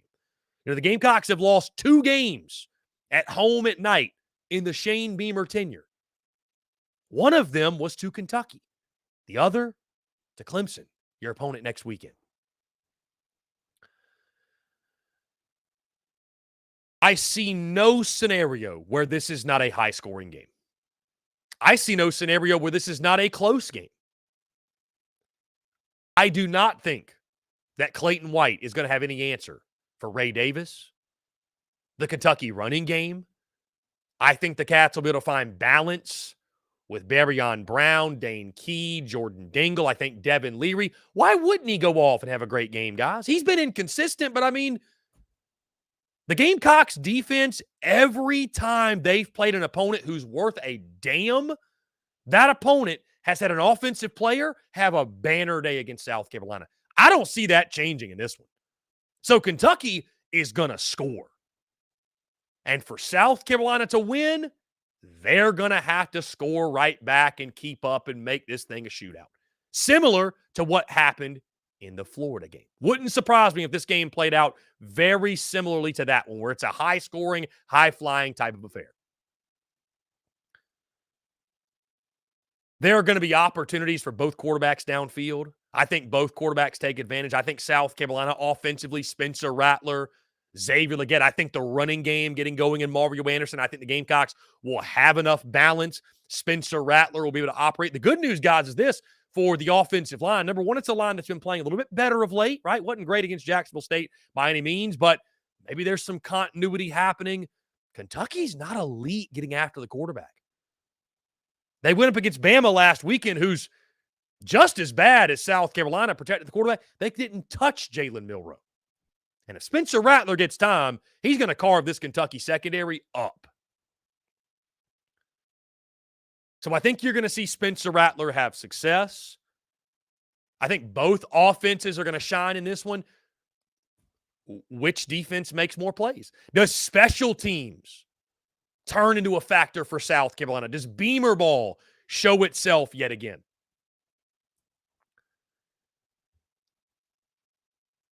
I don't feel good about this pick. I don't feel good about picking South Carolina when I think Kentucky is the better football team. But guys, at the same time, I wouldn't feel good about picking Kentucky either. Walking into a raucous Williams-Brice Stadium with postseason hopes hanging in the balance. So no matter what, I don't feel good about the pick in this game. Kentucky's the better football team. South Carolina has home field advantage. And as Shane Beamer loves to say, they remember November. And for whatever reason, this team, as we've mentioned, has come alive in the month of November. This is a high-scoring, back-and-forth contest. I think both teams get into the 30s in regards to points. Which defense has a stop in them? Which defense has one more stop than the other? I think that defense will be South Carolina's. Yes, I think Kentucky's the better football team.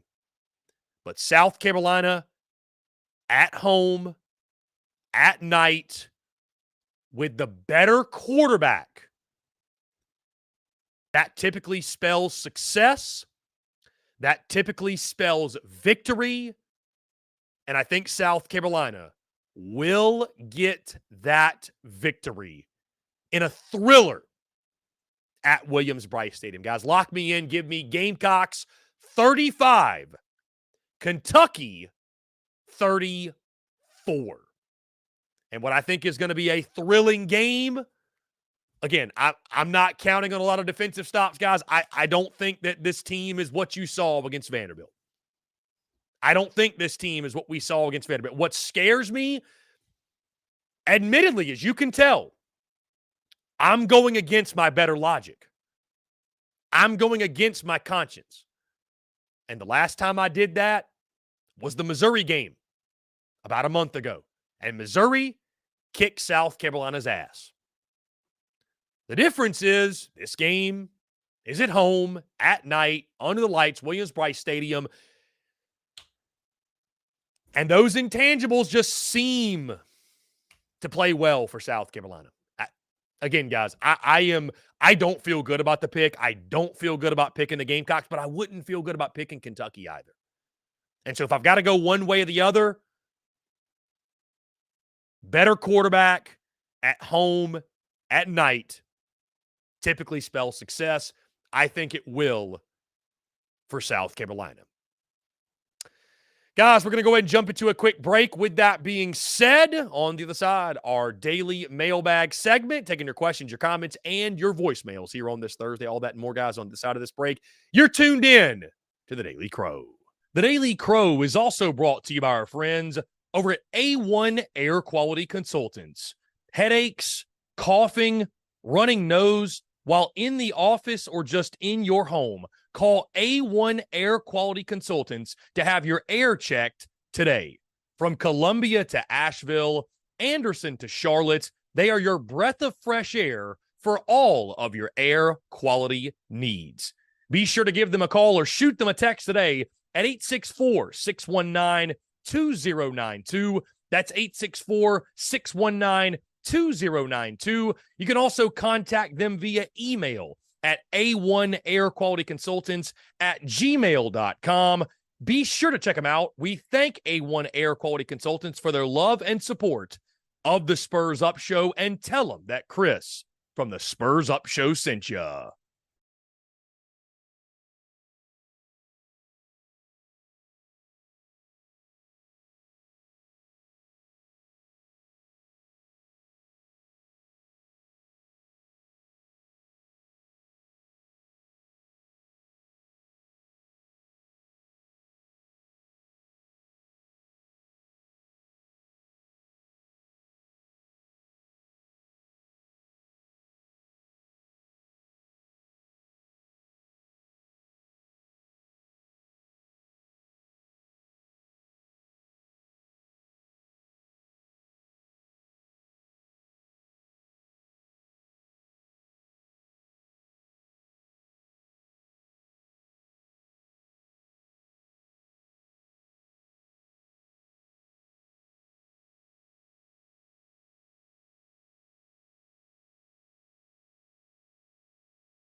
Muscle Dougie Ho.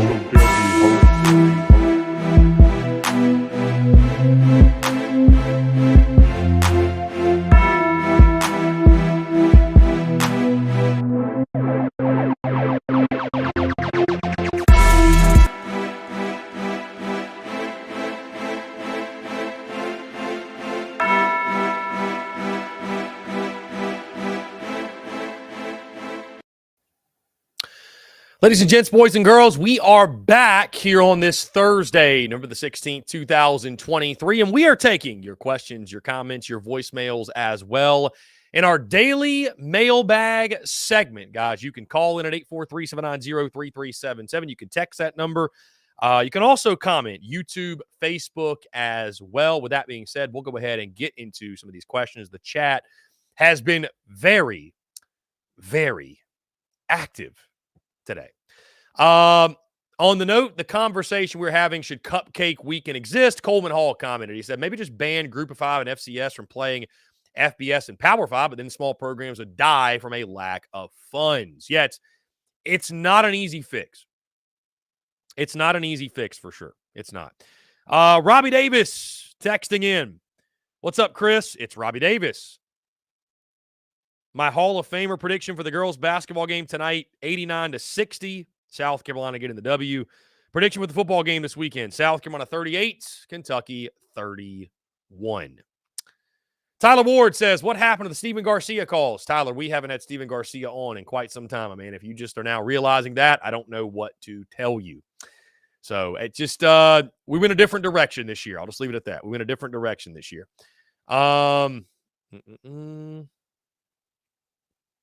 Let's see.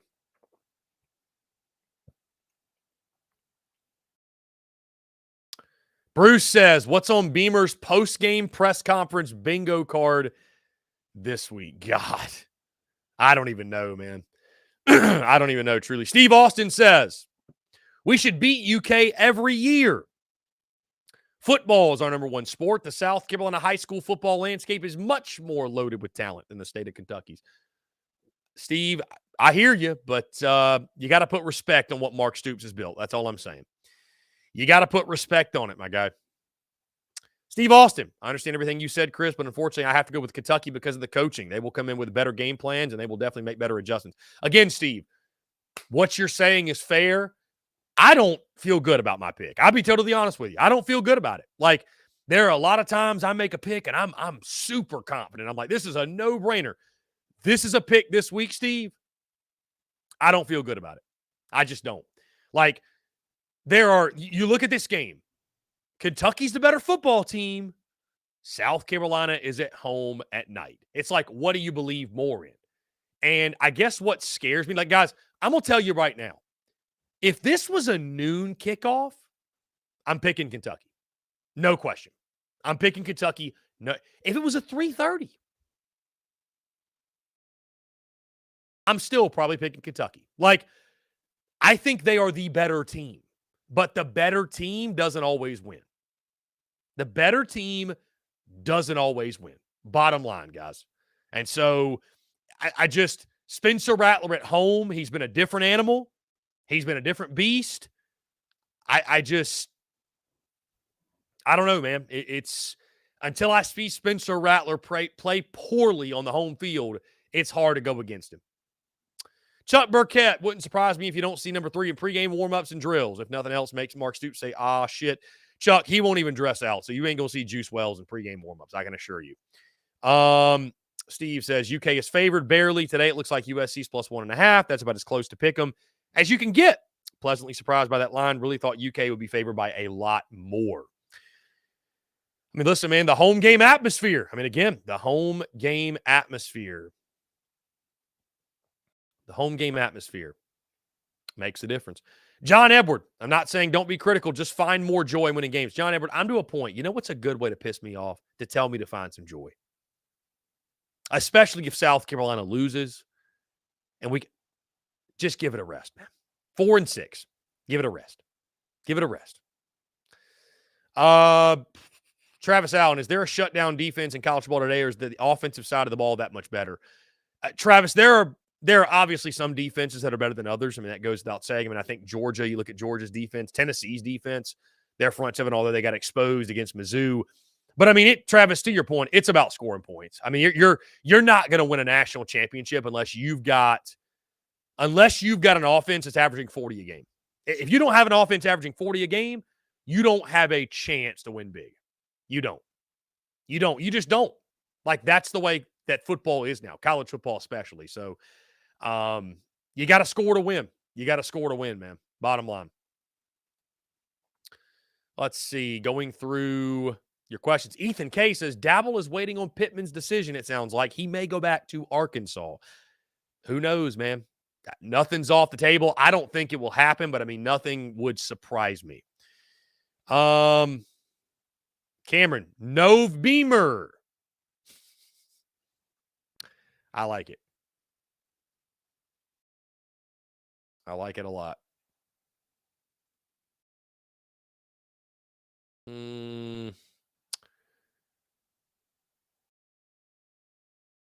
John Edward told Marc Ryan to stop it. You know full well with the offensive line, running backs questions, and the defense questions, we're not going to win 9 games. I mean, John Edward, again, always full of piss and vinegar and venom. What he's saying is not unfair, guys. I mean, because to the point, like, did anybody in the preseason balk when we said the goal is to win 9 games? 8-4 is the target. Did anybody balk at that? No. Hell, I picked 7-5 and I was labeled doom and gloom slapdick. Oh, he's a Tiger fan. He's a tater. Don't pay it. Looks like I gave him too much credit.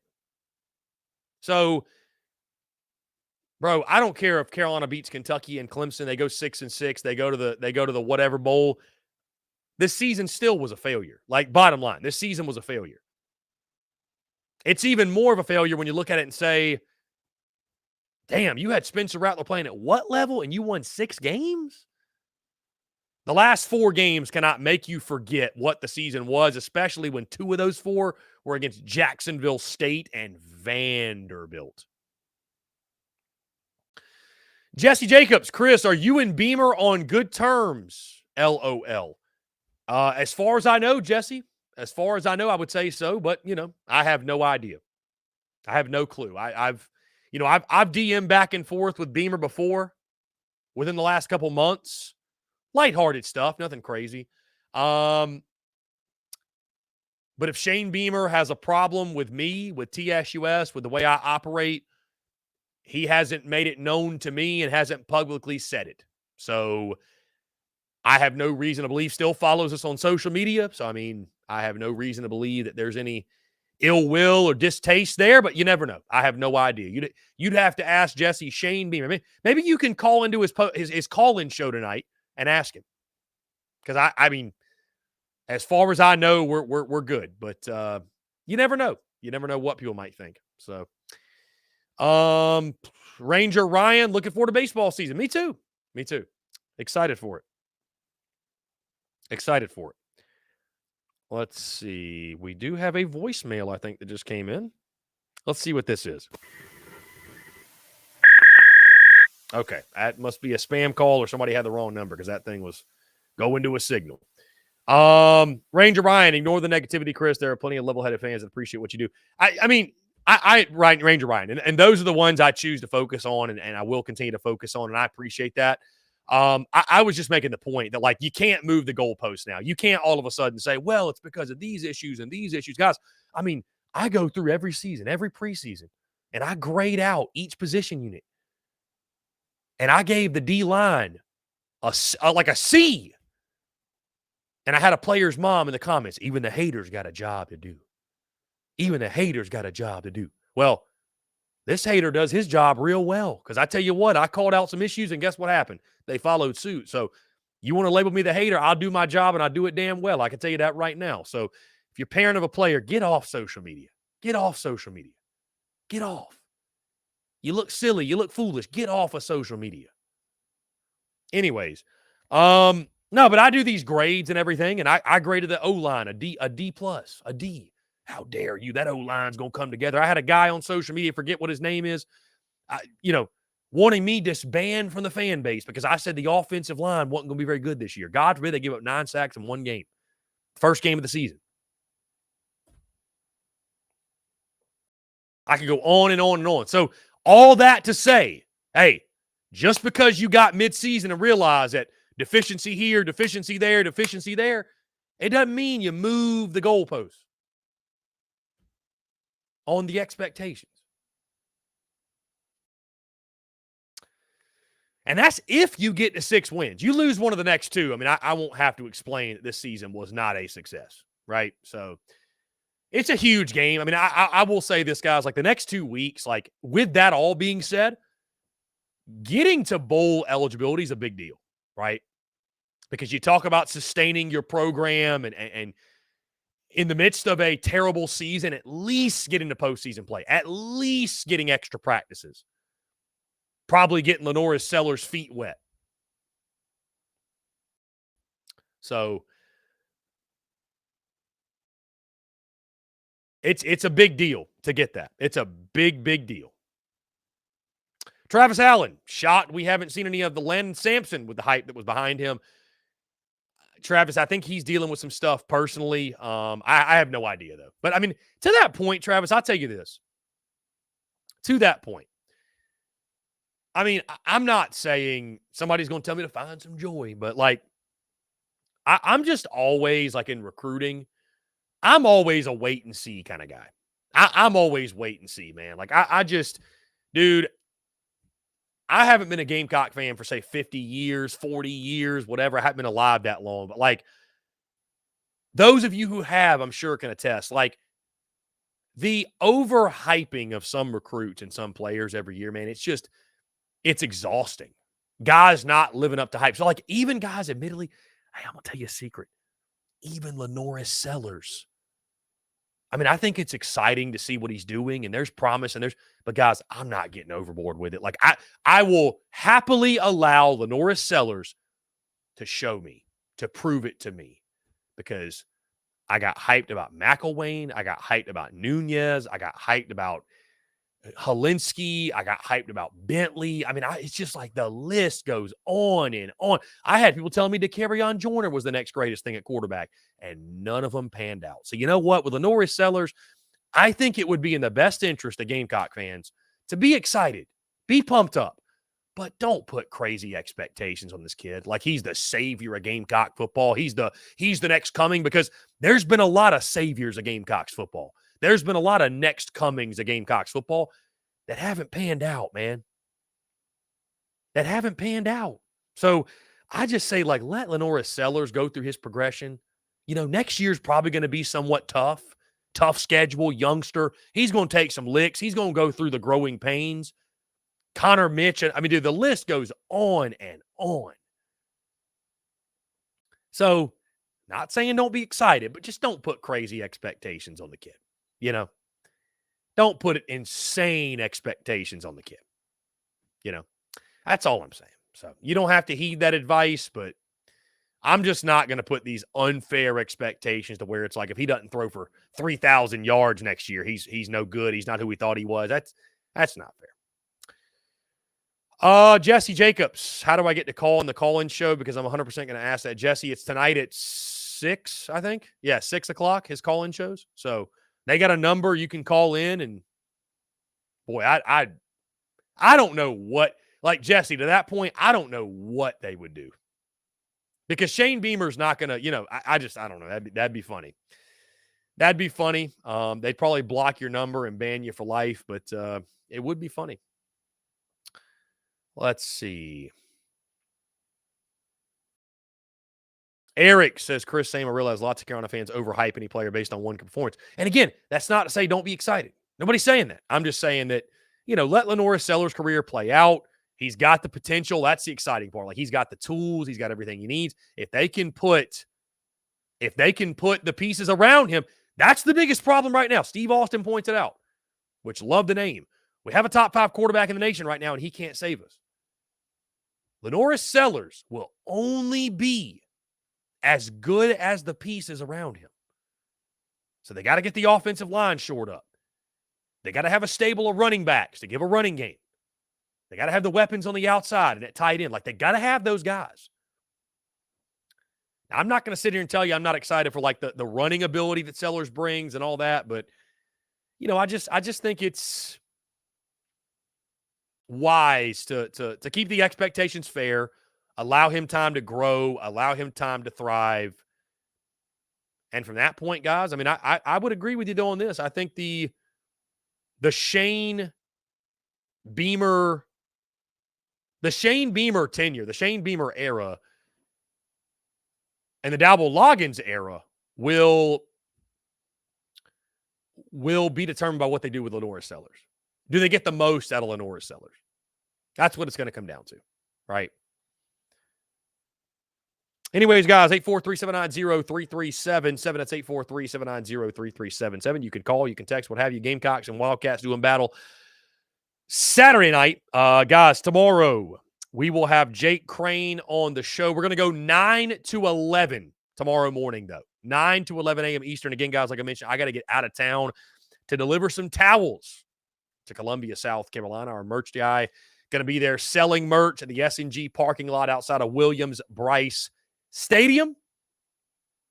So, y'all be sure to head over there, check that out, get you some merch before the big game, and we'll do that for the Clemson game as well. Let's see. Yeah, I'm nervous about the defense for sure. I'm very nervous about the defense. So, Brian says, got to have consistently good line and secondary play to even be close. If home game atmosphere didn't help that much in the Jacksonville State game, then I'm doubting it will this week. Crazier things could happen, though. Who'd have picked the UT game last year? Well, Brian, you know, the Jacksonville State game, noon game after 4 straight losses, you know, FCS, or, well, I guess first year FBS, whatever. An inferior opponent. Again, I say that tongue in cheek, but not an SEC opponent, right? I think you're going to see a much better environment on Saturday. I do. And again, Brian, maybe I'm a fool. I mean, Shane Beamer has made me look like a fool twice this season. Made me look like a fool twice. Really, 3 times. 3 times. Number 1 against North Carolina, where I was told Juice Wells was healthy. I was told Juice Wells was playing.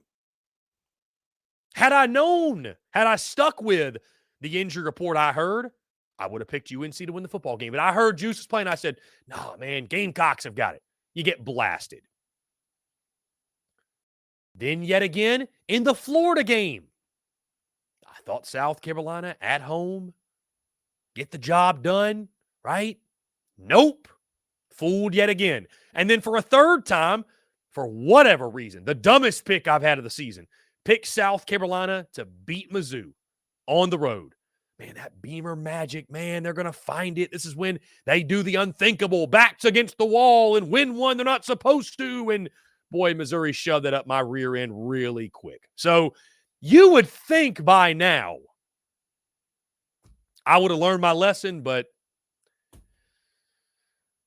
here I am, ready to be hurt again. Here I am. So I just hope that Shane Beamer does not make me like a damn fool yet again. That's it.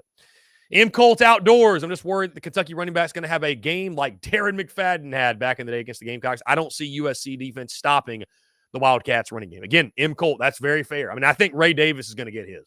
So I think Ray Davis is going to get his. Again, guys, like I mentioned, I'm not confident in the pick. I'm not confident at all. I don't say that to be negative, whatever. I don't say it to be negative, but I'm just not confident. I'm just not, you know what I mean? So hope is not a strategy. And my hope is that South Carolina is able to shore up these things and make these plays. But I will go back to typically the better quarterback at home at night equals victory. Typically. So we'll see if that's the case yet again, but typically that leads to good things. Jesse Jacobs, the call-in show for Carolina Calls. I think Backstreet's Grill on Facebook actually streams it live. I'm pretty sure they still do that. I'm pretty sure they still do that. So, wow, Atlanta to host the 2025 MLB All-Star Game. How about that?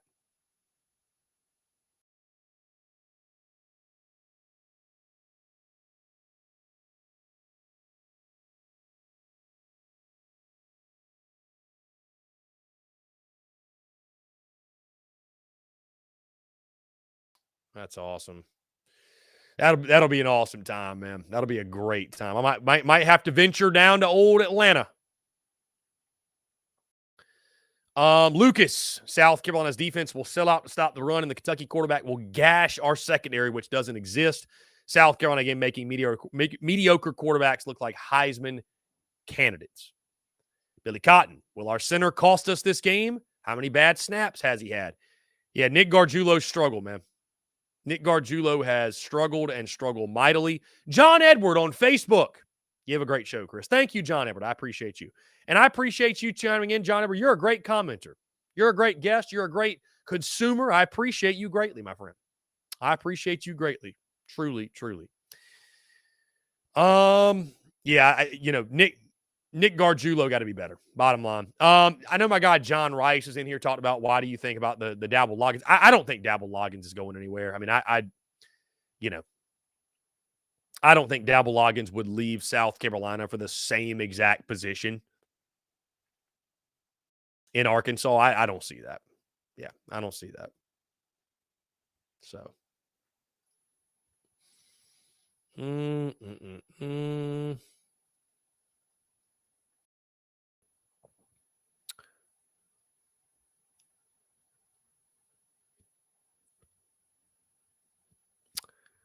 Let's see. Vanderbilt's athletic director, Candace Lee, said, quote, I expect Clark Lee to be back next season.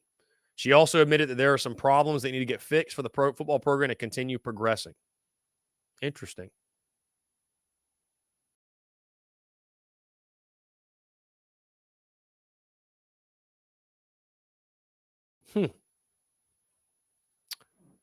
Let's see.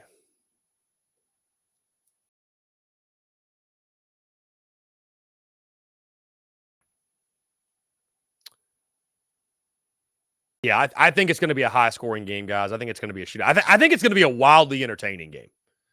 Those that are going to be in attendance, it's going to be a blast. I mean, really, truly, I think you're going to have a good time.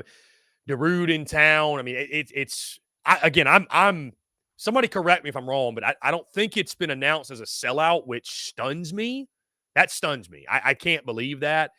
That really stuns me. I mean, I don't know why that's the case, truly. But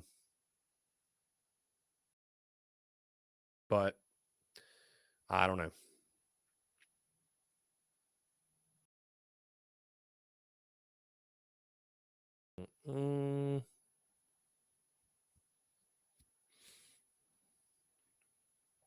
Billy Cotton says, we always make teams look like world beaters.